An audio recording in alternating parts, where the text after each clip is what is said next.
Hey, good morning, College Algebra. So this is first day 316, and your assignment is going to be 3.4. So we've already worked on the front sheet of that worksheet. So now we're on the back. So your problems, again, are on your Google Classroom. But if you want to, and I suggest that we're going to use the Desmos graphing calculator. Okay, so desmos.com, and there's your graphing calculator. So I'm going to start. I'm going to do an example, 46, and then I'm going to do an example like 70. So 46, we're trying to find the polynomial function with these zeros. Well, that's going to be pretty easy. We just kind of move backwards. So y equals, and if that isn't a solution, that's an x-intercept, then I can go backwards and change it into a factor. Remember, a factor is where it's in parentheses with the x. So then I can move my 4 in here, and it becomes the opposite sign, because when you set it equal to 0, well, this part set it equal to 0 and solve, that's how I get that answer. Here I can do the same thing, so x, and then that's a subtract or a minus, so it becomes a plus 3i. And for me, I'm happy with that right there. We can go further with it, and we will when we get back, but for now, I'm happy with that answer. Okay, so for number 70, what we're gonna do, it wants us to find all zeros. So what I'm gonna ask you to do first is go ahead and go to Desmos, and we're gonna graph it. Okay, so that's x to the third plus minus 3x squared, and plus 4x minus 2. Okay, so there's my picture.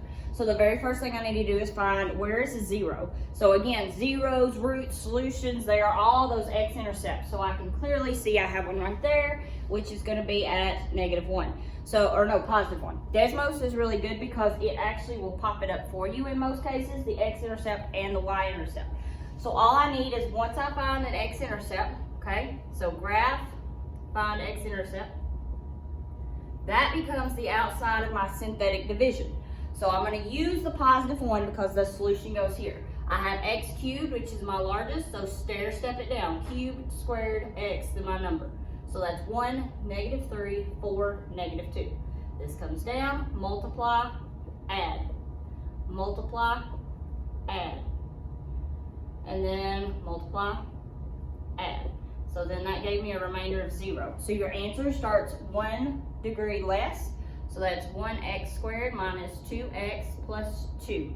Okay? So once you're here, I would then suggest either, because it's a quadratic, it's a square, so we can either do the quadratic formula, we can do factoring, we can try to extract, but to me, a safe go-to is just let's use that quadratic formula. -b plus minus square root, b squared minus 4ac, all over 2a. Okay, where in this case my a is 1, b -2, c +2.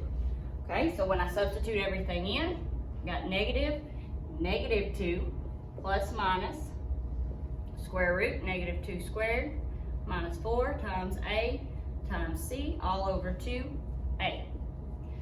And then you can put that in the calculator, simplify it, and that will give you those 2 answers plus this answer right here, and that'll give you the 3 answers. Remember, our largest exponent, our degree is a 3, which means we need 3 solutions. We have 1 solution here, and then because of that plus and minus, you have 2 solutions that will end up coming from this. Let me know if you have any questions, and have a good rest of the day.